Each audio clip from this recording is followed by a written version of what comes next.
विद्यार्थी मित्रांनो नमस्कार. मी प्राध्यापक ए.बी. रायते तुम्हा सर्वांचं या व्हिडिओमध्ये मनापासून स्वागत करतो. विद्यार्थी मित्रांनो, मागच्या काही व्हिडिओच्या माध्यमातून आपण 12वी भूगोलाचं प्रकरण क्रमांक 3 मानवी वस्ती आणि भूमी उपयोजन या प्रकरणाचा अभ्यास जो आहे तो करत आहोत. या प्रकरणाच्या माध्यमातून सुरुवातीच्या टप्प्यामध्ये आपण मानवी वस्ती म्हणजे काय आणि मानवी वस्तीच्या निर्मितीवरती प्रभाव पाडणारे जे काही घटक आहेत त्या घटकांचा अभ्यास केलेला आहे. यामध्ये प्रामुख्याने जे काही वेगवेगळ्या प्रकारचे घटक आहेत त्यामध्ये प्राकृतिक घटक, आर्थिक घटक, सामाजिक घटक, राजकीय घटक यासारख्या घटकांचा प्रभाव जो असतो हा वस्तीच्या निर्मितीवरती पडत असतो आणि तो कशा पद्धतीने पडतो आणि त्यामधून वस्तीची निर्मिती कशा प्रकारे होत असते याचा सविस्तर आढावा जो आहे आपण मागच्या काही व्हिडिओच्या माध्यमातून घेतलेला आहे आणि त्यामधून तो मुद्दा आपला सविस्तरपणे स्पष्ट झालेला आहे. त्यानंतर आपण वस्तींचे प्रकार जे आहेत त्या प्रकारांचा अभ्यास केलेला आहे. त्या वस्तींच्या प्रकारामध्ये प्रामुख्याने वस्त्यांचे 2 प्रकार जे होते, एक ग्रामीण वस्त्या आणि दुसरं नागरी वस्त्या. आता या ग्रामीण वस्त्यांचे सुद्धा 4 वेगवेगळे प्रकार होते. त्या 4 वेगवेगळ्या प्रकारांचा आपण अभ्यास केला. घरांच्या अंतरानुसार जे प्रकार पडतात त्याचाही आपण अभ्यास जो आहे तो केलेला आहे. त्यानंतर वस्तीचा आकृतिबंध जो आहे हा आकृतिबंधसुद्धा आपण सविस्तरपणे त्या ठिकाणी समजून घेतलेला आहे. मागच्या व्हिडिओच्या माध्यमातून आपण नागरी वस्तीचा अभ्यास सुरू केला होता आणि नागरी वस्ती म्हणजे नेमकं काय याचा आढावा घेतला. नागरी वस्तीचे जे प्रकार असतात त्या प्रकारांचा सुद्धा आपण सविस्तरपणे आढावा घेतलेला आहे. त्यामध्ये प्रामुख्याने नागरी वस्तीचं वर्गीकरणासाठी 2 घटकांचा जो वापर केलेला आहे त्या 2 घटकांचा आपण आढावा घेतला. त्यामध्ये पहिला घटक होता लोकसंख्या. सर्वसामान्यपणे लोकसंख्येच्या आधारावरती नागरी वस्तीचे 6 गटामध्ये वर्गीकरण केलं जात असतं. वर्ग 1 पासून वर्ग 6 पर्यंत शहराचं वर्गीकरण केलं जात असतं. लोकसंख्येच्या स्थितीनुसार ते वर्गीकरण जे आहे ते केलं जात असतं. त्याचा आपण आढावा जो घेतलेला आहे किंवा त्याबद्दलची माहिती जी आहे आपण मिळवलेली आहे. त्यानंतर वस्तीच्या वर्गीकरणासाठी दुसरा जो निकष वापरलेला आहे तो आहे वस्तीमध्ये चालणारं कार्य, नागरी वस्तीमध्ये चालणारे कार्य. आता आपल्याला जी गोष्ट लक्षात आलेली आहे की शहरी भागामध्ये प्रामुख्याने शहराचं जे कार्य आहे हे अनेक प्रकारचे कार्य त्या ठिकाणी चालत असतात. एक विशिष्ट कार्य जे आहे ते त्या शहराची ओळख असू शकते, पण तेवढंच एक कार्य त्या शहरामध्ये चालतं असं मात्र आपण मानू शकत नाही किंवा म्हणू शकत नाही. बहुकार्यात्मकता हे शहराचं वैशिष्ट्य आहे हे आपण मागच्या तासाला बघितलं आणि त्यामुळे वेगवेगळ्या शहरांमध्ये वेगवेगळ्या प्रकारच्या व्यवसायांची निर्मिती झालेली आहे आणि ते चालताना आपल्याला दिसते. आणि शहरामध्ये जे प्रामुख्याने कार्य, जे महत्त्वाचं कार्य किंवा प्रमुख कार्य किंवा जास्त प्रमाणात केलं जाणारं कार्य जे आहे त्या कार्यावर त्या शहराची ओळखसुद्धा झालेली आपल्याला मोठ्या प्रमाणात पाहायला मिळते आणि त्यानुसार आपण जे काही गट केलेले होते त्या गटांचासुद्धा सविस्तरपणे अभ्यास केलेला आहे. त्यामध्ये प्रशासकीय असेल, धार्मिक असेल, वाहतुकीच्या दृष्टीने असेल, उद्योगधंद्यांच्या दृष्टीने असेल, व्यापार असेल, अशा वेगवेगळे घटक प्रामुख्याने शहराच्या वर्गीकरणासाठी किंवा नागरी वस्तीच्या वर्गीकरणासाठी महत्त्वपूर्ण ठरलेले आहे. कार्यानुसार वर्गीकरण करून आपण भारतातील आणि महाराष्ट्रातील थोडीशी शहरांची ओळखसुद्धा त्या ठिकाणी करून घेतलेली आहे आणि कार्यानुसार कशा पद्धतीने वर्गीकरण केलं जाऊ शकतं याचा तपशीलवार आढावा जो आहे तो मागच्या लेक्चरला आपण घेतलेला आहे किंवा मागच्या व्हिडिओच्या माध्यमातून सविस्तरपणे घेतलेला आहे. आता आजच्या या व्हिडिओच्या माध्यमातून आपण या प्रकरणाचा दुसरा भाग जो आहे तो दुसरा भाग अभ्यासणार आहोत. प्रकरणाच्या नावामध्येच 2 भाग आपल्याला दिसत आहे बघा. पहिल्या भागामध्ये मानवी वस्ती आणि दुसऱ्या भागामध्ये भूमी उपयोजन. आपल्याला जी काही जमीन उपलब्ध आहे या जमिनीचं वापर किंवा उपयोजन कशा पद्धतीने केलं जातं किंवा केलं गेलं पाहिजे हे समजून घेणं अतिशय महत्त्वाचं आहे. पुन्हा एकदा मी तेच सांगेल की मानवाकडे उपलब्ध असलेली भूमी ही सीमित आहे आणि सीमित असलेल्या भूमीचा जास्तीत जास्त चांगल्या पद्धतीने वापर करण्यासाठी भूमी उपयोजन ही संकल्पना आपल्याला लक्षात आली पाहिजे, ती समजली पाहिजे आणि जर ती आपल्याला समजली तरच आपण असलेल्या जमिनीचा जास्तीत जास्त चांगल्या पद्धतीने वापर जो आहे तो करू शकतो. आणि म्हणून या व्हिडिओच्या माध्यमातून आपण भूमी उपयोजन जे आहे ही संकल्पना समजून घेणार आहोत. ही समजून घेण्यापूर्वी भूमी म्हणजे जमीन, उपयोजन म्हणजे वापर, थोडक्यात उपलब्ध असलेल्या जमिनीचा वापर करण्याची जी पद्धती आहे किंवा ते वापर जो आहे तो ज्या पद्धतीने झालेला आहे याचा अभ्यास करणं म्हणजेच भूमी उपयोजनाचा अभ्यास करणं. अतिशय सुटसुटीत सोपी संकल्पना आहे किंवा आपण ज्याला म्हणू शकतो भूमी उपयोजन ही संकल्पना समजणं सोपी आहे, पण तिचा जो वापर झालेला आहे किंवा ज्या पद्धतीने ती उपयोगात आलेली आहे, एकूण तपशीलवार जर अभ्यास करायला गेलो तर मात्र मोठं आपल्याला म्हणू शकतो की अवघड विषय, अवघड म्हणण्यापेक्षा मोठा विस्तृत विषय आहे आणि त्यामुळे आपल्याला त्याचा बारकाईने अभ्यास करावा लागतो आणि बारकाईने अभ्यास करून भूमी उपयोजन ही संकल्पना सुव्यवस्थितपणे समजून घ्यावी लागते. अगदी सूक्ष्म क्षेत्र म्हणजे एका छोट्याशा भागापासून तर विस्तृत जागतिक पातळीपर्यंत भूमी उपयोजनाचा अभ्यास जो आहे तो आपण करू शकतो. म्हणजे प्रदेश छोटा असो किंवा मोठा असो, आपण कुठल्याही प्रदेशाचा भूमी उपयोजनाचा अभ्यास करू शकतो. म्हणजे त्या ठिकाणी उपलब्ध असलेल्या जमिनीच्या वापराची स्थिती जी आहे ती स्थिती आपण समजून घेऊ शकतो किंवा त्याबद्दलचा अभ्यास जो आहे तो करू शकतो. तर जमिनीचा वापर आपल्याला सर्वसामान्यपणे जर आपण प्रत्यक्ष मुद्दा सुरू करण्यापूर्वी आपल्याला सर्वसामान्यपणे जर आपण डोळ्यासमोर आणलं तर आपण बघतोय की आपल्याला जमिनीचा वापर वेगवेगळ्या कारणांसाठी आणि वेगवेगळ्या गरजांसाठी खूप मोठ्या प्रमाणात पडत असतो. प्रामुख्याने आपल्याला राहण्यासाठी लागतो, आपल्याला शेती करण्यासाठी लागतो, उद्योगधंद्यांसाठी लागतो, व्यवसायासाठी लागतो. अशा वेगवेगळ्या कारणांसाठी जमिनीचा वापर मानव करताना आपल्याला दिसतो आणि हा वापर केल्यामुळे त्याच्या ज्या काही दैनंदिन गरजा आहेत, त्याच्या ज्या काही जीवनावश्यक गरजा आहेत त्या पूर्ण करण्यासाठी मदत जी आहे ती होत असते. आणि म्हणून ही भूमी उपयोजन ही संकल्पना आपल्या ह्या प्रकरणामध्ये समाविष्ट केलेली आहे आणि ती आपण सविस्तरपणे समजून घेणार आहोत. तर चला तर आपण या भागाला प्रत्यक्षपणे सुरू करूया आणि भूमी उपयोजन ही संकल्पना विस्तृतपणे या व्हिडिओच्या माध्यमातून समजून घेण्याचा प्रयत्न या ठिकाणी करणार आहोत. तत्पूर्वी एक महत्त्वाची सूचना, ह्या प्रकरणासाठी बोर्डाकडून सर्व प्रकरणांवाईज मार्कांची जी काही वेटेज आहे किंवा गुणविभागणी जी आहे प्रकरणावाईज ती आलेली आहे आणि तुमच्यासाठी म्हणजे अभ्यासाच्या सोयीसाठी ही माहिती मी एका व्हिडिओमध्ये प्रश्नपत्रिकेचं स्वरूप जे सांगितलेलं आहे त्यामध्ये स्पष्ट केलेलंच आहे. तरीही प्रत्येक प्रकरणाचा अभ्यास करताना तुम्ही ही गोष्ट लक्षात घ्या आणि त्यानुसार त्या प्रकरणाचा अभ्यास जो आहे तो करा. यामध्ये प्रामुख्याने या प्रकरणावरती विकल्पासहित 11 मार्कांचे प्रश्न बोर्ड तुम्हाला परीक्षेमध्ये विचारू शकतो आणि 8 मार्क हे कन्फर्म किंवा या प्रकरणासाठी दिलेलं वेटेज आहे 8 मार्कांचं आणि विकल्पासहित 11 मार्काचे प्रश्न जे आहेत ह्या प्रकरणावरती असणार आहेत आणि त्या दृष्टीने या प्रकरणाचा अभ्यास आपल्याला करायचा आहे. तर चला आपण आपल्या मुख्य मुद्द्याकडे त्या ठिकाणी जाऊया आणि भूमी उपयोजनाचा अभ्यास जो आहे तो आता आपण या ठिकाणी सुरू करूया.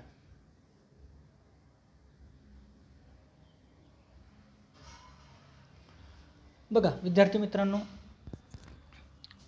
मानवी वस्ती आणि भूमी उपयोजन ही जी संकल्पना आहे ही संकल्पना समजून घेण्यापूर्वी आपल्या पाठ्यपुस्तकामध्ये आपल्यासमोर एक कृती दिलेली आहे आणि ती कृती केल्यानंतर किंवा त्या कृतीचा अभ्यास केल्यानंतर भूमी उपयोजन ही संकल्पना जी आहे ती समजण्यास आपल्याला मदत जी आहे ती होणार आहे. तुम्ही जर आपल्या पाठ्यपुस्तकामध्ये एक दिलेली कृती आहे करून पहा म्हणून त्या कृतीकडे बघितलं किंवा तिच्या दिलेल्या सूचना आणि जे काही गोष्टी करण्यासाठी सांगितलेल्या आहे, जी कृती कार्य करण्यासाठी सांगितले आहे ते जर काळजीपूर्वक केलं तर निश्चितच तुम्हाला ह्या संकल्पनेबद्दलची प्रारंभिक ओळख जी आहे ती होण्यास मदत होणार आहे.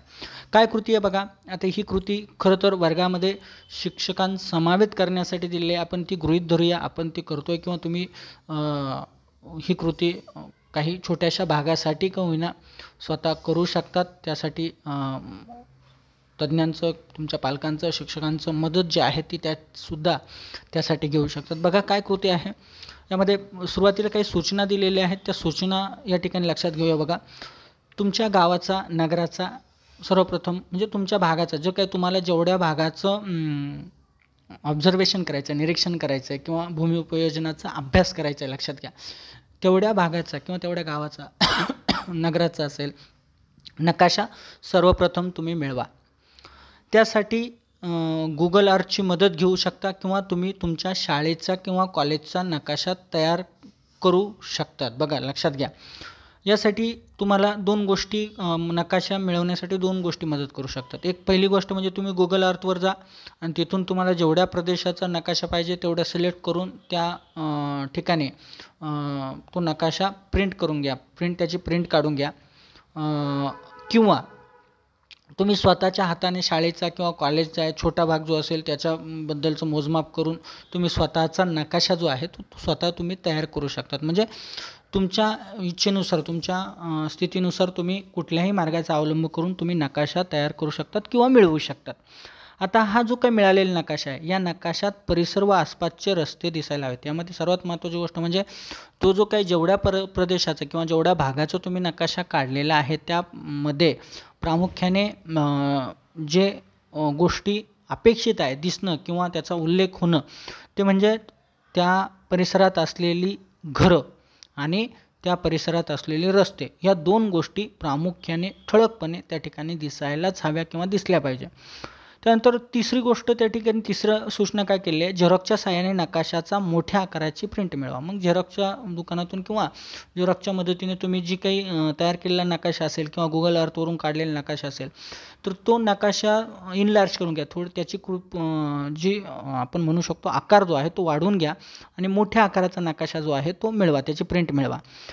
त्यानंतर तुम्ही तुमचे शिक्षक तुम्हाला जे मार्गदर्शन म्हणजे ज्यांचं कोणाचं मार्गदर्शन असेल त्या कार्यासाठी त्यांचं मार्गदर्शन घ्या आणि त्यांच्या मार्गदर्शनाखाली नकाशात दाखवलेल्या परिसरात चालत फिरा. म्हणजे जेवढा काही नकाशात दाखवलेला परिसर आहे तेवढ्या परिसराचं निरीक्षण करा. चाला म्हणजे तुम्ही रस्त्याने किंवा पायी त्या ठिकाणी चाला आणि त्यासाठी काही सूचना दिलेल्या आहे बघा. त्या सूचनानुसार आणि काही एक सूची दिलेली आहे खाली, त्या सूचीचं वापर करा आणि नकाशात त्या सूचीनुसार जे जे क्षेत्र दाखवायला सांगितलेले आहे ते क्षेत्र आरेखित करून त्यात रंग भरा. म्हणजे ते निवडा, ते सुनिश्चित करा आणि त्या सूचीमध्ये दिल्याप्रमाणे प्रत्येक भागाला किंवा प्रत्येक घटकाला तो रंग जो निश्चित केलेला आहे किंवा निर्धारित केलेला आहे तो रंग त्याला भरा.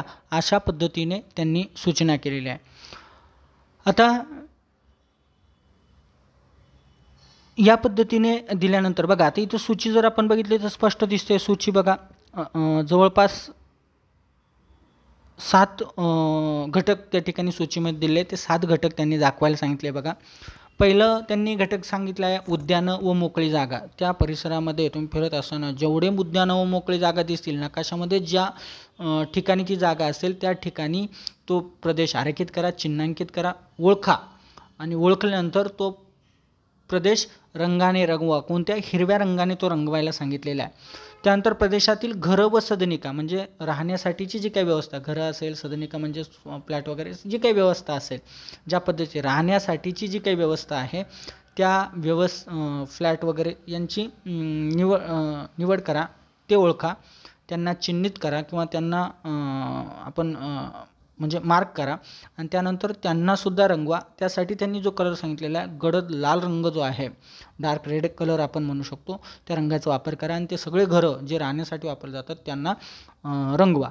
त्यानंतर तिसरा घटक त्यांनी सांगितलेला आहे दुकाने, व्यापारी गाळे आणि मॉल्स. म्हणजे जेवढे कमर्शियल यूज होणारे घटक आहेत, दुकानं असेल, व्यापारी गाळे असेल, मॉल्स असेल, हे ओळखा, ते चिन्हांकित करा आणि त्यांनासुद्धा रंगवा. त्यांना रंगवण्यासाठी फिकट निळा रंग त्यांनी दिलेला आहे, तो रंग त्या सर्वांना द्या.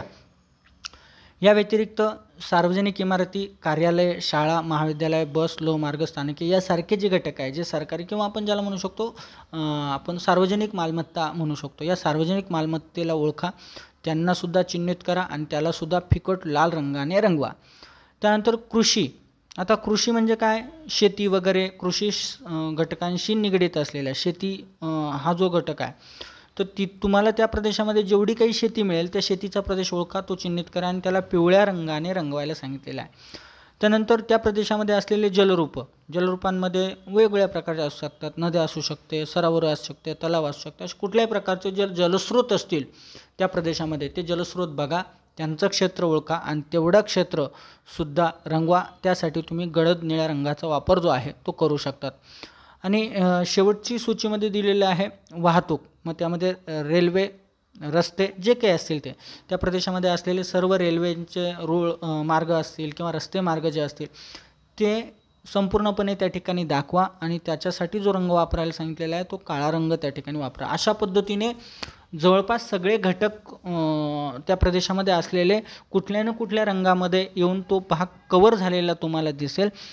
जर एवढं करूनही काही भाग शिल्लक राहिलेला असेल की त्याला कुठलाच रंग प्राप्त झालेला नाही, असलेल्या 7 घटकांमध्ये तो मोडत नाही, असा जर भाग तुम्हाला एखादा दिसत असेल, तर या सूचीशिवाय अजून वेगळे भूमी उपयोजन दिसत असल्यास, म्हणजे अजून वेगळे घटक दिसत असल्यास, त्यासाठी तुम्ही वेगळे रंग वापरून सूचीत भर घाला. म्हणजे कशासाठी तो रंग देत आहेत ते मात्र सूचीत तुम्ही लिहायला विसरायचं नाही आहे आणि त्यामध्ये सूचीत भर घालून त्या प्रदेशाला तो रंग जो आहे तो त्या ठिकाणी देऊ शकतात. म्हणजे अशा पद्धतीने तुम्ही सपोज त्या प्रदेशामध्ये वेगळं असं काही असेल, जंगल व्याप्त प्रदेश असेल जो आता या ठिकाणी दिलेला नाही, तर तुम्हाला समजा तो काही जंगलाचा प्रदेश असेल तर तो जंगल दाखवायचा असेल, तर त्यासाठी तुम्ही वेगळा रंग निवडून देऊ शकतात.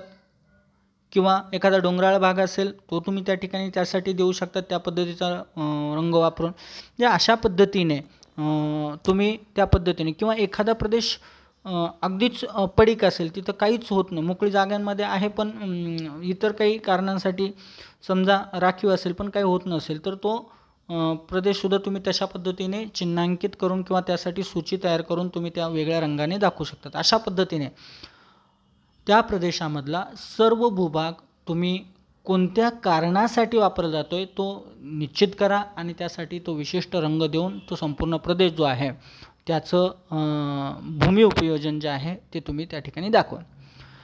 यावरून तुम्हाला बघा सर्वसामान्यपणे आता हे सगळी कृती झाल्यानंतर तुम्हाला काय लक्षात येईल, तर तुम्हाला इमारतीचा प्रकार व परिसरातील भूमी कोणत्या गोष्टींसाठी वापरली आहेत ते कळेल. म्हणजे सर्वसामान्यपणे इमारती उभ्या स्वरूपाच्या आहेत, आडव्या स्वरूपाच्या आहेत, म्हणजेच घरांचे बांधण्याचं स्वरूप, त्यातलं एकूण क्षेत्र वगैरे वगैरे, किती क्षेत्र त्या ठिकाणी लागलेलं आहे याचं तुम्हाला कल्पना येईल. त्यानंतर जी जमीन, जेवढ्या क्षेत्रात जमिनीची तुम्ही पाहणी केलेली आहे, भूमीची तुम्ही पाहणी केलेली आहे, ती भूमी कोणकोणत्या कारणासाठी किती वापरली गेलेली आहे, घरांसाठी किती वापरली गेलेली आहे, व्यवसायांसाठी किती वापरली गेलेली आहे, रस्त्यांसाठी किती वापरली गेलेली आहे, सार्वजनिक सोयीसुविधांसाठी किती वापरली गेलेली आहे, याबद्दलची कल्पना जी आहे ती कल्पना तुम्हाला येईल किंवा त्याच्याबद्दलचा अंदाज जो आहे तो अंदाज तुम्हाला त्या नकाशावरून तुम्हाला सहजपणे प्राप्त होईल. आणि मग ही सगळी कृती झाल्यानंतर तुम्ही वर्गात परतल्यावर परिसरात कोणकोणत्या गोष्टी पाहिल्या, कोणकोणत्या उपयोजनांसाठी जास्त जमीन वापरली गेली, मग याच्यावर तुम्ही डिस्कशन करू शकता. तुमच्या नकाशामध्ये तुम्हाला त्या सगळ्या गोष्टी दिसणार आहेत आणि त्यामधून तुम्ही सहज कल्पना करू शकतात की कोणत्या घटकासाठी किती प्रमाणात जमीन वापरली गेलेली आहे, कोणत्या घटकासाठी जास्त प्रमाणात जमीन वापरली गेलेली आहे, कुठल्या घटकासाठी कमी वापरली गेलेली आहे, का या पद्धतीने जमिनीचा वापर झाला असावा, यासारख्या गोष्टींवरती विचार करून तुम्ही भूमी उपयोजनाच्या संदर्भात एक सर्वसामान्यपणे तुमचं जे काही निरीक्षण आहे ते निरीक्षण त्या ठिकाणी नोंदवू शकतात किंवा त्याबद्दलचं मत जे आहे ते मांडू शकतात. अशा पद्धतीने सर्वसामान्यपणे याचा अर्थ काय की प्रदेशात किंवा त्या परिसरामध्ये असलेल्या जमीन सर्वसामान्यपणे ज्या पद्धतीने वापरली जात असते किंवा ज्या कारणांसाठी वापरली जात असते, जशी त्याचा उपयोग होत असतो त्यालाच त्या सर्वसामान्यपणे भूमी उपयोजन असं समजलं. म्हणजे थोडक्यात तिथे असलेल्या जमिनीचा वापर करण्याची पद्धत किंवा जमीन ज्या ज्या कारणांसाठी वापरलेली आहे त्या त्या कारणांना त्या भूमीचं उपयोजन असं संबोधलं जातं. असं बघा, याचं थोडंसं भौगोलिक स्पष्टीकरण या ठिकाणी आपल्यासमोर दिलेलं आहे. निरीक्षणातून तुमच्या असं लक्षात आलं असेल की तुमच्या परिसरातील जमिनीचा वापर विविध पद्धतीने केला जातो. तुम्हाला हे सगळं कृती करताना तुम्हाला सहजपणे स्पष्टपणे लक्षात आलं जी जमीन तुमच्या प्रदेशामध्ये किंवा जेवढ्या प्रदेशाचं तुम्ही निरीक्षण केलेलं आहे तेवढ्या प्रदेशामध्ये असलेली जमीन फक्त एकाच कामासाठी वापरलेली नाही, ती वेगवेगळ्या कारणांसाठी वेगवेगळ्या गरजांच्या पूर्ततेसाठी वापरली गेल्याची तुम्हाला लक्षात येईल. म्हणजे वेगळ्या पद्धतीने आणि वेगवेगळ्या प्रमाणात सुद्धा वापरली गेलेली तुम्हाला दिसून येईल. जमिनीचा वापर वेगवेगळ्या कारणासाठी केला जातो हे तुम्हाला लक्षात येईल. नदी असेल, झाडे असेल, ही नैसर्गिकरित्या जमीन व्यापतात. मग एखाद्या प्रदेशात नदी असेल किंवा झाडे असेल किंवा असे इतर घटक जे नैसर्गिकरित्या निर्माण झालेले आहे, त्या नैसर्गिक घटकांमुळे त्यांच्या सभोवतालचं क्षेत्र जे आहे ते व्यापताना आपल्याला दिसतात. तर रस्ते, इमारती यासारख्या मानवाकडून जमिनीवर बांधल्या जातात आणि त्यांच्यासाठी सुद्धा मोठ्या प्रमाणात जमीन जी आहे ती जमीन वापरली जात असते असं आपल्याला दिसेल. म्हणजे काही घटक असे आहेत जे निसर्गनिर्मित आहे आणि त्या निसर्गनिर्मित घटकांमुळे सुद्धा जमिनीचा वापर जो आहे तो होत असतो. तर काही प्रमाणात मानवाने आपल्या गरजांच्या पूर्ततेसाठी मानवनिर्मित गोष्टी उभ्या करून सुद्धा जमिनीचा वापर जो आहे तो केला गेलेला आहे. मग रस्ते बांधणे असेल, इमारती बांधणे असेल, यासारख्या गोष्टी म्हणजे जमिनीचा वापर दोन पद्धतीने होऊ शकतो. एक निसर्गनिर्मित घटकांच्या माध्यमातून होत असतो, जमीन ते व्यापत असतात, जमिनीचा वापर जे आहे तो होत असतो त्यासाठी. आणि दुसरा आहे मानवनिर्मित, म्हणजेच माणसाने आपल्या गरजा पूर्ण करण्यासाठी वेगळ्या प्रकारच्या ज्या उपाययोजना जमिनीवर केलेल्या असतात, तर त्यासाठी सुद्धा जमिनीचा वापर मोठ्या प्रमाणात झालेला असतो. तर त्यांना मानवनिर्मित भूमी उपयोजन असं आपण त्या ठिकाणी म्हणू शकतो. आवश्यकतेप्रमाणे वेगवेगळ्या कामांसाठी वेगवेगळी जमीन वापरली जाते. आता जी त्या प्रदेशाची गरज आहे, जशी गरज त्या ठिकाणच्या मानवी समुदायाला असते, त्यानुसार त्या जमिनीचा वापर जो आहे तो केला जात असतो. ज्या क्षेत्रासाठी जशी गरज असेल तसा वापर सर्वसामान्यपणे तेथील प्रदेशाचा, जमिनीचा किंवा भूमीचा केलेला आपल्याला दिसून येईल.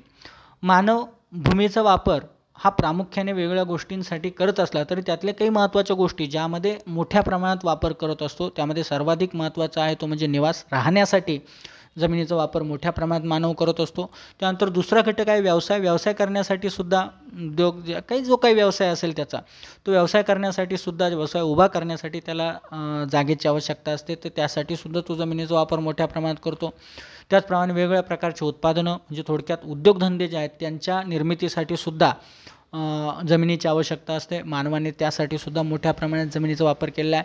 मनोरंजनासाठी मग वेगवेगळ्या प्रकारच्या गोष्टी मनोरंजनासाठी उभं केलेल्या आहे. जसेच आपण गार्डन्स म्हणतो, म्हणजे उद्यानं, अभयारण्य किंवा इतरही अनेक गोष्टी असतात. जसं वॉटर पार्कसारख्या गोष्टी आहेत किंवा इतर चित्रपटगृहे असेल, नाटकगृहे असेल, अशा वेगवेगळ्या मनोरंजनासाठी तयार केलेल्या गोष्टी आहे आणि त्यासाठी सुद्धा आपण जमिनीचा वापर करत असतो. म्हणजे अशा काही महत्त्वपूर्ण गोष्टी आहे ज्या गोष्टींच्या पूर्ततेसाठी मानव मोठ्या प्रमाणात जमिनीचा वापर करत असतो. अशा पद्धतीने ही जी काही संकल्पना आहे, म्हणजेच थोडक्यात मानवाने आपली जमिनीची जी गरज आहे ती पूर्ण करण्यासाठी असलेल्या जमिनीचा वापर योग्य पद्धतीने करण्याची जी काही संकल्पना आहे त्यालाच आपण भूमी उपयोजन असं संबोधत असतो. हे आपल्याला या ठिकाणी लक्षात आलं आहे. म्हणजे थोडक्यात साध्या शब्दात सांगायचं तर असलेल्या जमिनीचा गरजेनुसार वापर करणं यालाच भूमी उपयोजन असं संबोधलं जातं. चला पुढे जाऊया आपण आता. या ठिकाणी बघा पुढचा मुद्दा जो दिलेला आहे बघा, मानवी वस्ती आणि भूमी उपयोजनामधला भूमी उपयोजनाचे वर्गीकरण. जी जमीन वापरली जात असते, ज्या जमिनीचा वापर होतो, हा वापर ज्या पद्धतीने होतो, ज्या स्तरावरती होत असतो आणि ज्या प्रमाणात होत असतो त्यानुसार सर्वसामान्यपणे भूमी उपयोजनाचं वर्गीकरण जे आहे ते केलं जात असतं. हे भूमी उपयोजनाचं वर्गीकरण आपल्याला या ठिकाणी समजून घ्यायचं आहे. यामध्ये प्रामुख्याने भूमी उपयोजन जे आहे किंवा जमिनीचा वापर जो आहे, ग्रामीण भागातील भूमी उपयोजन हे नागरी भागातील भूमी उपयोजनापेक्षा वेगळे असतं. हे आपल्याला म्हणजे पहिला प्रयोग केल्यानंतरही तुम्हाला लक्षात येईल ग्रामीण भागातली स्थिती कशा प्रकारची आहे, जमिनीचा वापर कशा पद्धतीने होत असतो आणि शहरी भागात असलेली जी काही जमीन आहे आणि तिचा वापर कशा पद्धतीने होत असतो. भूमी उपयोजन प्रामुख्याने दोन पातळी होते. ग्रामीण भागात म्हणजे खेड्यांमध्ये होणारा भूमीचा वापर आणि शहरांमध्ये होणारा भूमीचा वापर, अशा पद्धतीने पहिलं तर त्याचं ग्रामीण आणि शहर असं दोन गटात आपण वर्गीकरण करू शकतो. त्यानंतर ग्रामीण भागात भूमी उपयोजनाची जी स्थिती आहे यामध्ये आपल्याला थोडी शिथिलता दिसते. शहरी भागात मात्र भूमी उपयोजनाची संदर्भात जर आपण अभ्यास केला तर इथे जमिनीचं जे काही महत्त्व आहे प्रचंड आहे आणि त्यामुळे तिथला जो वापर आहे अतिशय काटेकोरपणे केलेला आपल्याला दिसेल. बघा कशा पद्धतीने ग्रामीण भागात भूमी उपयोजनात बराचसा भाग हा शेती व्यवसायाशी निगडीत असतो.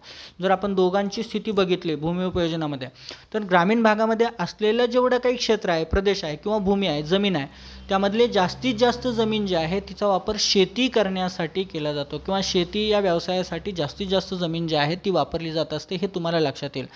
तर नगरातील भूमी म्हणजेच शहरातील जी भूमी असते या भूमीचं उपयोजन किंवा वापर हा जास्तीत जास्त प्रमाणात निवास तयार करण्यासाठी म्हणजे घरांची निर्मिती करण्यासाठी आणि त्याचप्रमाणे विविध प्रकारच्या व्यवसाय करण्यासाठी वापरली जात असते. शहरातली भूमीचा वापर हा घरं बांधणं आणि वेगळ्या प्रकारचे उद्योग व्यवसाय उभं करण्यासाठी वापरली जात असते, हे तुम्हाला लक्षात येईल. तुम्ही जर भूमी अभिलेख कार्यालयाकडे गेले आणि भूमी अभिलेख कार्यालयाने भूमी उपयोजनाचे माहिती जर तुम्ही मागितली किंवा त्यांनी केलेलं वर्गीकरण जर बघितलं तर तुम्हाला प्रामुख्याने जे काही चित्र समोर येईल किंवा जे काही लक्षात येईल तेच आपल्याला या ठिकाणी सुद्धा बघायचं आहे. भूमी अभिलेख कार्यालय जे आहे म्हणजे जिथे भूमीच्या वापराची संपूर्णपणे नोंद केलेली असते, ज्या ज्या गोष्टींसाठी त्या प्रदेशाची जमीन वापरलेली आहे इत्थंभूत सर्व गोष्टींची नोंद भूमी अभिलेख कार्यालयात झालेली असते आणि ज्या पद्धतीने तिथे होती तशीच आता आपल्या अभ्यासक्रमामध्ये या ठिकाणी दिलेली आहे आणि आपल्याला थोडक्यात ती वेगळ्या पद्धतीने ज्या वेगवेगळ्या मुद्द्यांखाली जमीन वापरली जात असते त्या सगळ्यांचा विचार या ठिकाणी करायचा आहे. तर आपण सुरुवात करूया भूमी उपयोजनाचं. सर्वसामान्यपणे ग्रामीण भूमी उपयोजनाचं सर्वसामान्यपणे जे काही वापर होत असतो तो कशा पद्धतीने होतो आणि कोणकोणत्या मुद्द्यांनुसार होत असतो. त्यामध्ये पहिला मुद्दा या ठिकाणी दिलेला आहे बघा, वन. जमिनीचा ग्रामीण भागातील जमिनीचा वापर हा भूमी अभिलेख कार्यालयामध्ये पहिल्या मुद्द्यामध्ये वनक्षेत्रासाठी दिलेला आपल्याला या ठिकाणी दिसून येईल. लक्षात घ्या.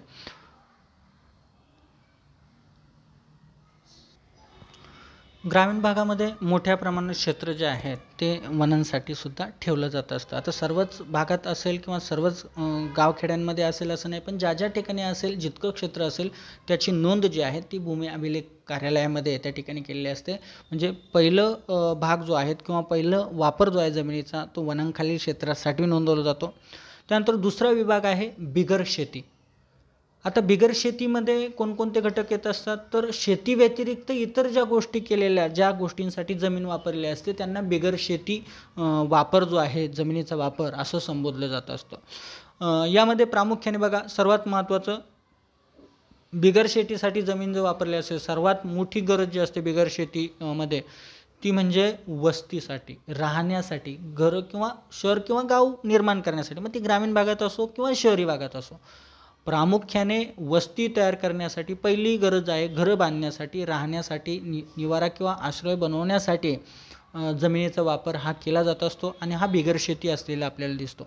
त्यानंतर पायाभूत सुविधा. दुसरं कारण आहे बिगर शेतीमध्ये पायाभूत सुविधा, ज्याच्यामध्ये आपण रस्ते, कालवे किंवा इतर रोमार्ग यासारख्या गोष्टी किंवा इतर रेल्वे असतील, दवाखाने असतील यासारख्या ज्या गोष्टी आहेत ज्यांना आपण दैनंदिन जीवनामध्ये जगण्यासाठी आवश्यक आहेत, मूलभूत गरजा आपण ज्यांना म्हणतो त्या गरजांची पूर्तता करण्यासाठी त्यांची गरज असते, अशा ज्या सोयीसुविधा असतात त्यांना पायाभूत सोयी म्हणतात आणि या पायाभूत सुविधांची सुद्धा निर्मितीसाठी जमिनीचा वापर केला जात असतो आणि हा बिगर शेती क्षेत्रामध्ये मोडताना आपल्याला दिसतो. त्यानंतर या व्यतिरिक्त बिगर शेतीमध्ये येतात ते उद्योग आहेत, जे एवढे काही उद्योग असेल इंडस्ट्रीज सगळ्या यामध्ये समाविष्ट होतात. दुकानं व्यवसायांसाठी दुकानं जे उघडलेले असतात त्या दुकानांचा समावेश होतात, अगदी छोट्या दुकानांपासून तर मोठमोठ्या मॉल्सपर्यंत सगळ्यांचा समावेश त्याच्यामध्ये होतो. यासारखे घटक जे आहेत ह्या घटकांचा समावेश बिगर शेती या घटकांमध्ये होताना आपल्याला दिसत असतो. याप्रमाणे द्वितीयक आणि तृतीयक व्यवसायात होणाऱ्या वृद्धीनुसार या क्षेत्रातील उपयोजनात वाढ होत असते. आणि दुसरी महत्त्वाची गोष्ट बिगर शेती क्षेत्र हे आपल्याला एखाद्या प्रदेशामध्ये द्वितीयक आणि तृतीयक सेवा किंवा क्षेत्र कशा पद्धतीचं आहे किंवा किती प्रमाणात वाढत आहे त्यानुसार आपल्याला लक्षात येईल की बिगर शेती क्षेत्रामध्ये जमिनीचा वापर आहे तो सुद्धा वाढताना दिसेल.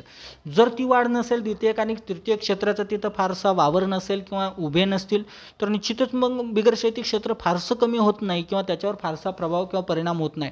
पण ज्या प्रदेशामध्ये तुम्हाला लक्षात येईल की द्वितीयक आणि तृतीय व्यवसाय वाढताना दिसतो, उद्योगधंदे असेल किंवा इतर सेवा क्षेत्र असेल हे जेव्हा वाढेल जसजसं ते वाढेल तसतसं जमिनीची मागणी वाढेल आणि जसजशी जमिनीची मागणी वाढेल तर ती पूर्ण करण्यासाठी आपल्याला असं लक्षात येईल की आजूबाजूच्या शेती योग्य जमिनीचा वापर जो आहे तो त्या ठिकाणी करावा लागतो किंवा केला गेलेला आपल्याला दिसतो. म्हणून बघा कुठलंही शहर तुम्ही बघा त्या शहरामध्ये सुरुवातीला असलेलं शहर जसजसं ते वाढत गेलं बाजूने तसतसं आपल्याला लक्षात येईल की जे शेती योग्य प्रदेश होता किंवा जिथे पूर्वी एकेकाळी शेती केली जात असायची त्या प्रदेशामध्ये आज मोठ्या प्रमाणात वेगवेगळ्या प्रकारचे उद्योग असेल, घरं असेल किंवा इतर ज्या काही गोष्टी आहेत त्यांच्या निर्मितीसाठी त्यांचा वापर जो आहे तो केलेला आपल्याला दिसून येतो गरजेनुसार. म्हणजे जसजसं द्वितीयक आणि तृतीयक क्षेत्र वाढत जातं तसतसं बिगर शेती क्षेत्र जे आहे त्याचीसुद्धा मर्यादा जी असेल किंवा त्याची सुद्धा स्थिती जी आहे ती आपल्याला वाढताना दिसेल. या उलट शेती क्षेत्राचं प्रमाण मात्र उपयोजन मात्र तुम्हाला घटताना त्या ठिकाणी दिसेल. म्हणजे दुसरा जो घटक आहे बिगर शेती हा सुद्धा भूमी उपयोजनामध्ये अतिशय महत्त्वाचा आहे आणि मूलभूत असलेला आपल्याला या ठिकाणी दिसून येईल.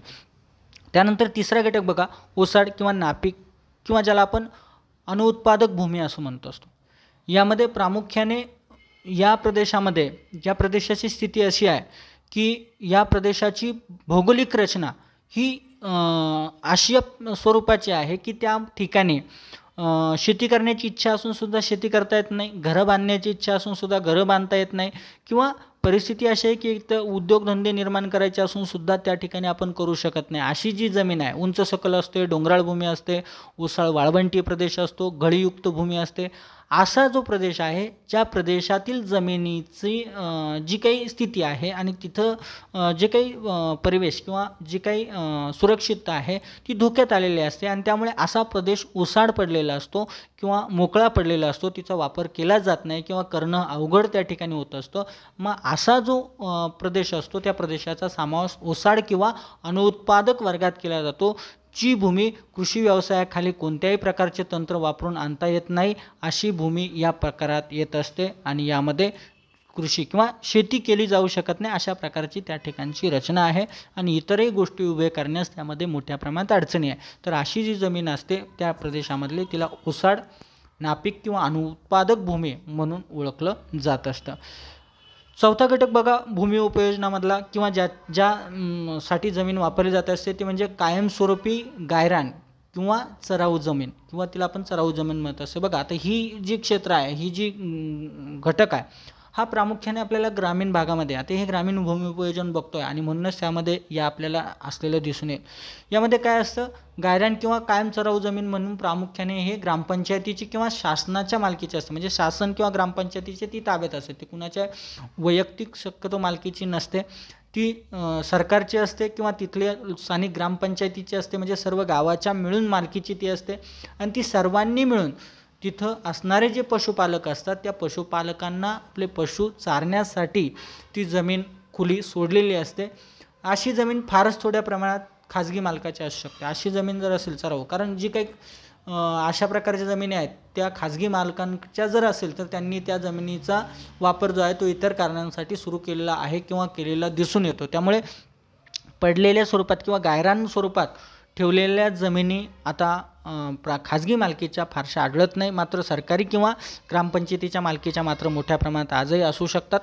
ग्रामपंचायतीच्या मालकी जमीन ही पंचायतीच्या सार्वजनिक मिळकतीचे साधनसुद्धा असतं. सर्वात महत्त्वाचं म्हणजे तिथं जे लोक त्या ठिकाणी जनावरं चारण्यासाठी घेऊन जात असेल तर त्यासाठी ते ग्रामपंचायतीला वेगळ्या प्रकारचं आपण ज्याला टॅक्स म्हणतो किंवा त्याच्याबद्दलचा मोबदला जो आहे तो भरताना सुद्धा आपल्याला त्या ठिकाणी दिसतात आणि त्यामुळे त्यापासून ग्रामपंचायतीला एक प्रकारे इन्कमसुद्धा मिळत असतो, मिळकत जी आहे ती मिळत असते आणि त्यामुळे हा कायमस्वरूपी गावरान किंवा चराऊ जमीन ही सुद्धा जमिनीच्या वापरामध्ये येणारा एक भाग असलेला आपल्याला या ठिकाणी दिसून येईल.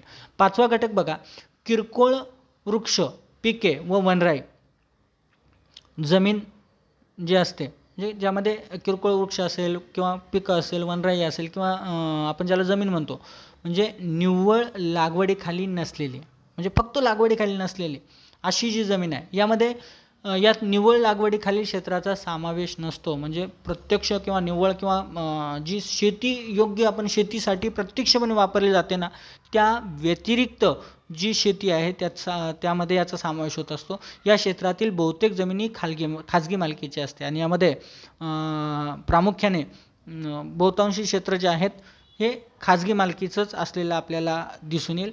यामध्ये थोड्याफार प्रमाणात पिकं जे वगैरे आहेत किंवा किरकोळ वृक्ष वगैरे असलेले आपल्याला दिसेल जमीन म्हणजे फारसं एकदम पूर्णपणे शेती म्हणून तिचा विकास झालेला नसतो पण काही प्रमाणात उत्पादन जे आहेत ते या ठिकाणी येऊ शकतं. अशी जी जमीन आहे ती पाचव्या गटामध्ये ग्रामीण कृषी आपण ज्याला म्हणू शकतो ग्रामीण भूमी उपयोजनामध्ये मोडताना आपल्याला दिसते. सहावं बघा पिकाऊ अनुत्पादक जमीन.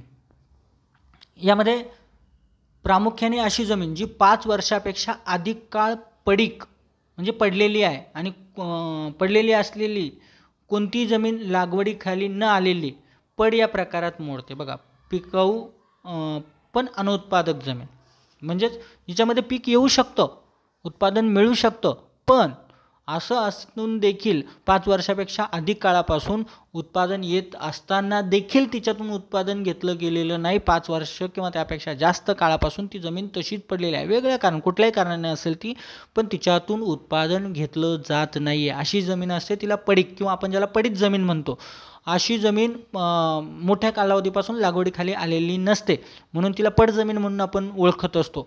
ही जमीन कोणत्याही वेळेस भर घालून तिची गुणवत्ता वाढवून लागवडीखाली आणता येऊ शकते. हिचं वैशिष्ट्य असं आहे की जर आपण तिच्यावर थोड्याफार प्रमाणात प्रक्रिया केली गरजेनुसार, तिच्या आवश्यकतेनुसार, तर त्या प्रक्रियेनंतर मात्र तिच्यातून चांगलं उत्पादन येऊ शकतं किंवा तिची गुणवत्ता जी आहे ती चांगली होऊ शकते, अशी स्थिती असून या जमिनीची असते. पण तरीही साधारणपणे 5 वर्षापेक्षा जास्त काळापासून तिच्यात उत्पादन घेतलं गेलेलं नाही. असा जो गट आहे भूमी उपयोजनामध्ये, तो 6व्या क्रमांकाचा पिकाऊ अनुत्पादक जमीन म्हणून ओळखला जात असतो. असा हा 6वा गट आहे.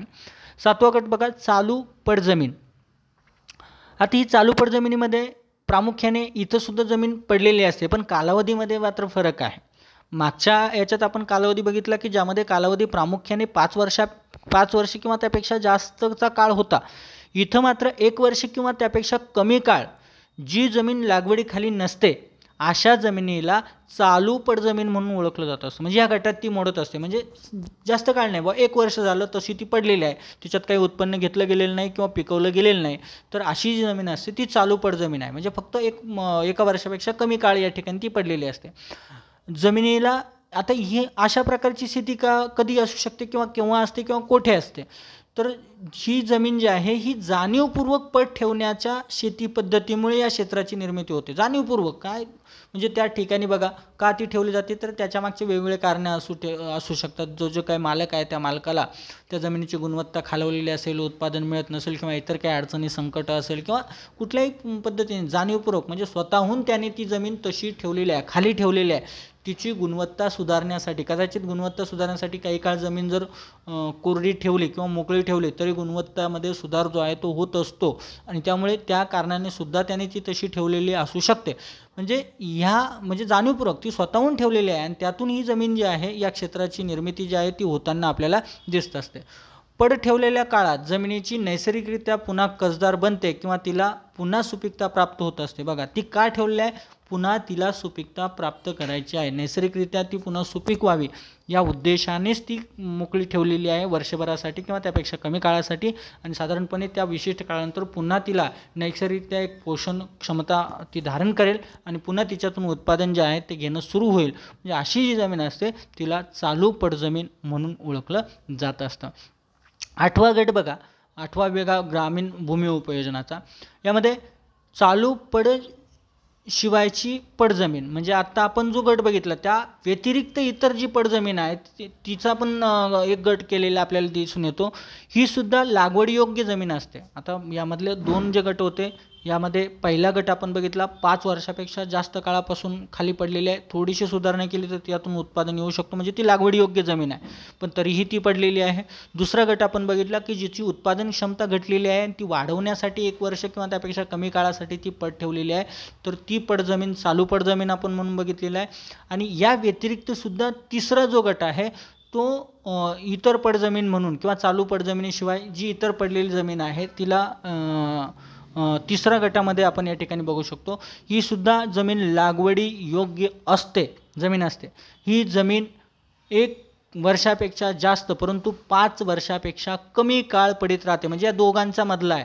पहिला आहे 5 वर्षापेक्षा जास्त होता, हा दुसरा गट जो होता तो 1 वर्षापेक्षा कमी होता, आणि याच्या मधला जो ड्युरेशन आहे कालावधी 1 वर्षापेक्षा जास्त आणि 5 वर्षापेक्षा कमी, या कालावधीमध्ये जमीन पडीत राहिली, या कालावधीमध्ये त्या जमिनीत कुठल्याही प्रकारचं उत्पादन घेतलं गेलं नाही, तर ती जमीन जी आहे ती चालू पड जमिनीशिवायची पड जमीन म्हणून ओळखली जाते. म्हणजे या तिसऱ्या गटात ती मोडताना आपल्याला दिसते. तथापि कोणतीही लागवड योग्य जमीन 5 वर्षापेक्षा जास्त काळ पडीत राहिल्यास ती लागवड योग्य अनुत्पादक जमीन या वर्गात मोडते, लक्षात घ्या. पण जर म्हणजे या गटामधून ती पुढच्या गटात केव्हा जाईल, समजा 5 वर्षापेक्षा जास्त काळ ती पडीत राहिलीच, मधल्या काळामध्ये ती राहिली तर ती चालू पडजमिनीशिवायची पडजमीन म्हणून आपण ओळखत असतो. पण ते कुठपर्यंत, जोपर्यंत 5 वर्ष होत नाही तोपर्यंत. एकदा की 5 वर्ष पूर्ण झाले आणि ती तशीच पडीत पुढेही राहिली तर मात्र त्या जमिनीला आपल्याला लागवड योग्य आहे पण अनुत्पादक जमीन म्हणून तिला ओळखलं जातं. म्हणजे तिच्यात लागवड होऊ शकते, उत्पादन मिळू शकतं, पण तरीही उत्पादन घेतलं जात नाही. म्हणजे ती अनुत्पादक स्थितीत सध्या आहे आणि म्हणून लागवड योग्य पण अनुत्पादक जमीन म्हणून तिची ओळख होताना आपल्याला दिसते. असा हा 8वा गट ग्रामीण भागातील जमिनीच्या उपयोजनाचा आपल्याला भूमी अभिलेख कार्यालयात दिसून येतो. आणि यामधला शेवटचा गट बघा, भूमी वापराचा किंवा ग्रामीण भागातल्या जमिनीचा जो वापर आहे तो या ठिकाणी दिलेला शेवटचा गट निव्वळ लागवडीखालील क्षेत्र. यामध्ये प्रामुख्याने ग्रामीण भागातली जर आपण विचार केला ना तर सर्वाधिक भूमी उपयोजन या गटात झालेलं तुम्हाला दिसून येईल. यामध्ये प्रत्यक्ष लागवड केलेले व ज्यातून उत्पादन घेतले जाते असे शेतीखालील जेवढं क्षेत्र असतं ते या गटात मोडतं. आणि ग्रामीण भागातली बहुतांशी जमीन जी असते, क्षेत्र जे असतं, भूमी जी असते ती या गटासाठी वापरलेली आपल्याला दिसते. कारण ग्रामीण भागातली वस्ती छोटी असते, उद्योग कमी असतात, वाहतुकीच्या सोयी फारशा नसतात आणि जी काही जमीन असते ती जास्तीत जास्त शेतीसाठी वापरलेली आपल्याला दिसते. आणि म्हणून प्रत्यक्ष लागवड केलेली किंवा ज्यातून उत्पादन घेतलं जातं अशी जमीन जी आहे त्या जमिनीचा शेअर हा ग्रामीण भागामध्ये सर्वाधिक असलेला आपल्याला दिसेल. हा 9वा गट अतिशय महत्त्वाचा आहे आणि मोठ्या प्रमाणात भूमी उपयोजन ग्रामीण भागातलं या गटात झालेलं आपल्याला दिसून येईल. अशा पद्धतीने ग्रामीण भागातलं म्हणजे आपल्याला भूमी उपयोजनाचं आपण वर्गीकरण बघतोय. कशा पद्धतीने भूमी उपयोजन केलं जातं, वर्गीकरण म्हणजे विभागणी. सर्वसामान्यपणे जमिनीचा जो वापर होतो तो कोणकोणत्या गटात कशा पद्धतीने होतो ते आपल्याला या ठिकाणी बघायचं होतं. यामध्ये आपण सुरुवातीला बघितलं की जमिनीचा वापर 2 गटांमध्ये किंवा 2 प्रमुख भागांमध्ये होतो. पहिला ग्रामीण भाग आणि दुसरा शहरी भाग. त्यामधला ग्रामीण भागाचा वापर आणि शहरी भागाचा वापरसुद्धा भिन्न भिन्न आहे. त्यांची गरज, त्यांची स्थिती आणि एकूण त्यांच्याकडे उपलब्ध असलेली जमीन या सगळ्यांचा विचार करता त्यांच्या जमिनीच्या वापराची पद्धती भिन्न भिन्न आहे. गरज भिन्न भिन्न असल्यामुळे पद्धती भिन्न भिन्न आहे. आणि म्हणून आपण त्यातून पहिली जी भाग होता ग्रामीण भाग, या ग्रामीण भागाचं जमिनीचा वापर किंवा भूमीचं उपयोजन कशा पद्धतीने असू शकतं याचा आढावा घेतला प्रत्येक गटानुसार. मग त्यामध्ये आपण वनक्षेत्र बघितलं, बिगर शेती बघितलं, ओसाड अनुत्पादक भूमी बघितली किंवा कायमस्वरूपी गायरान चराऊ जमीन आपण बघितली, किरकोळ वृक्ष पिके किंवा वनराई अशी जमीन आपण म्हणतो. त्यानंतर पिकाऊ अनुत्पादित जमीन असेल, चालू पडजमीन असेल किंवा चालू पडजमीनशिवायची पडजमीन असेल आणि शेवटी लागवड योग्य किंवा निव्वळ लागवडीखालील क्षेत्र जे आहेत, अशा 9 गटांमध्ये आपण या सगळ्या भागाचा अभ्यास जो आहे तो केलेला आहे. तर अशा पद्धतीने ग्रामीण उपयोजन आपण या व्हिडिओमध्ये बघितलेला आहे. या व्हिडिओमध्ये आपण इथेच थांबतो. पुढच्या व्हिडिओमध्ये मात्र पुढचा जो भाग असेल नागरी भूमी उपयोजन याचा आढावा जो आहे तो आपण घेणार आहोत. या ठिकाणी थांबूयात. धन्यवाद.